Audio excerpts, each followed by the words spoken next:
कुलस्ते जी, देश में आरक्षण को लागू हुए 70-72 वर्ष हो गए।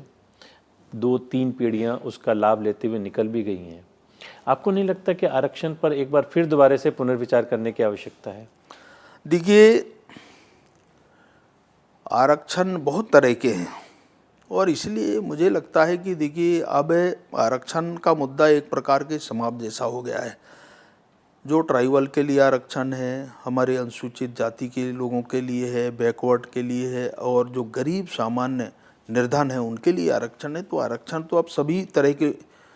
आम जो नागरिक हैं उनके लिए व्यवस्था हो गई। परंतु ये जो व्यवस्था थी एसटी और एससी के लिए,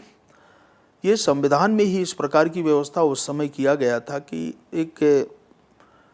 आर्थिक स्थिति, ये जो आधार बनाया गया था गरीबी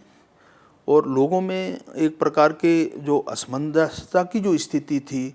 जंगल में रहना, पहाड़ में रहना, तो इस प्रकार की स्थिति थी और एकदम समाज से कटे हुए लोग थे, इसलिए इनको ये सहायता उस समय आरक्षण के रूप में दिया गया था। और मुझे लगता है कि ये इसके अंदर संविधान में यही व्यवस्था है और इसलिए पार्टी की भी इच्छा है, पार्टी भी इसके बारे में कभी इस प्रकार का बहुत सारे विषय आए हैं, परंतु खासतौर से एसटी एससी के बारे में मुझे लगता है कि संविधान के अंदर जो व्यवस्था किया गया है, आज की स्थिति में कोई इस प्रकार के विचार करने की स्थिति में नहीं है और इसलिए अलग अलग प्लेटफार्मों में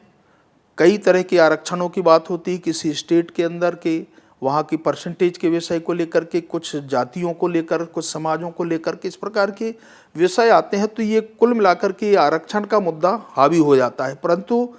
जो मुझे अभी तक ध्यान में आया है कि संविधान में जो व्यवस्था विशेषकर 2 वर्गों के लिए जो किया गया है उसके बारे में कभी इस प्रकार की स्थिति नहीं बनी है और इसलिए ये मुझे लगता है कि ये यथावत स्थिति, क्योंकि अभी भी इनकी स्थिति के बारे में, आर्थिक हालात के बारे में अभी कोई स्थिति नहीं है और इसलिए मुझे लगता है इसके बारे में कोई आज कोई फैसला करना या भविष्य में इसके बारे में क्या परिस्थिति बनेगी, परंतु आज तक कोई हमारी पार्टी के अंदर इस प्रकार का कोई न तो संकेत है, न कोई इस प्रकार का निर्णय किया है। इसलिए ये अभी तक कंटिन्यू है और भविष्य में भी रहेंगे, इस प्रकार की स्थिति है।